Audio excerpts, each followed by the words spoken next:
ACL या PCL की जब सर्जरी होती है उसके बाद एडवांस रिहेबिलिटेशन क्यों जरूरी है कि मैं सही मायने में बात बोलूँ। नॉर्मल रिहेबिलिटेशन तो कोई भी फिजियोथेरेपिस्ट कर लेता है, जिसमें वो पैर बैंड करा देगा, सीधा करा देगा, नॉर्मल एक्सरसाइजेस करा लेगा, चलने लग जाओगे। अब बात आती है कि आखिर एडवांस रिहेबिलिटेशन की जरूरत ही क्यों है हमें। पैर बैंड हो गया, पैर सीधा हो गया, आप चल पा रहे, then why you need a rehab. So rehab इसलिए चाहिए, पहली चीज कि जो आपका जो PCL बनाया था या जो ECL बनाया था वो तो टेंडन से बनाया था, वो तो लिगामेंट नहीं था। अब ओरिजिनल लिगामेंट में तो नर्व फाइबर्स भी होते हैं जो कि टेंडन में नहीं होते, जिसको बोलते हैं प्रोप्रोसेप्शन नर्व फाइबर्स। अब ये प्रोप्रोसेप्शन नर्व फाइबर्स वो है जो मेरे को स्पेस का ओरिएंटेशन देता है। मतलब मेरी अगर आंख बंद है तो मेरा हाथ कहाँ जा रहा है मुझे मालूम है। सो मेरे नी से कोई ना कोई फीडबैक सिग्नल ऊपर जाता है ब्रेन में, जो बताता है कि मेरा नी कहाँ पर है, वो मेरे नी को बचाता है। वो सिग्नल्स प्रोप्रोसेप्शन नर्व एंडिंग्स भेजते हैं दिमाग में। वो चीजें होती है ACL और PCL के अंदर, आपकी टेंडन में नहीं है। वो डेवलप तब होगी जब आप एडवांस रिहैब करोगे। प्रोप्रोसेप्शन ट्रेनिंग, एजिलिटी ट्रेनिंग, उसके लिए आपको रनिंग ट्रैक चाहिए, उसके लिए आपको जिम चाहिए। आपने कभी रिहैब होते हुए देखा है? कि मैं आपको 3-4 अकाउंट दिखाऊंगा इंस्टाग्राम में वेस्ली का, देखिए जो अमेरिकन रिहैब करते हैं, तो आपको देखेंगे हर खिलाड़ी भागते दौड़ते रहते हैं, भागते हैं, जंप करते हैं, रुकते हैं, चेंज ऑफ डायरेक्शन करते हैं। वो ट्रेनिंग है प्रोप्रोसेप्शन ट्रेनिंग। पहली चीज़ तो ये है। दूसरा, आपकी जो मसल्स है वो तो कमज़ोर हो गए बेटा सर्जरी के बाद। यही मसल्स है जो आपकी लिगामेंट को बचाएगी। आपका लक खराब है, आप गिर गए, बाइक से गिर गए, दोबारा गेम में चले गए, गिर गए, आपकी मसल्स इसको प्रोटेक्ट ही नहीं कर पाएगी। उसके लिए आपको प्रोटेक्शन मैकेनिज्म चाहिए मसल में।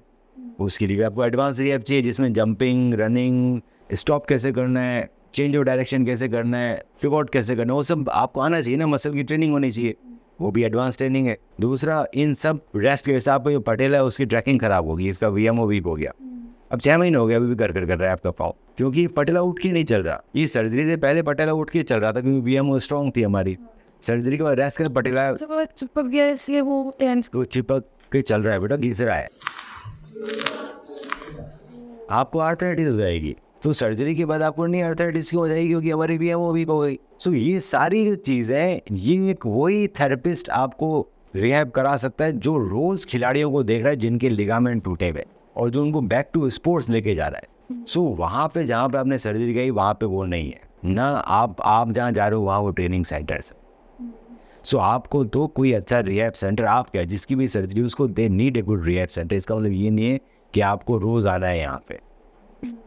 वंस इन वीक हम सेशन लेंगे आपके।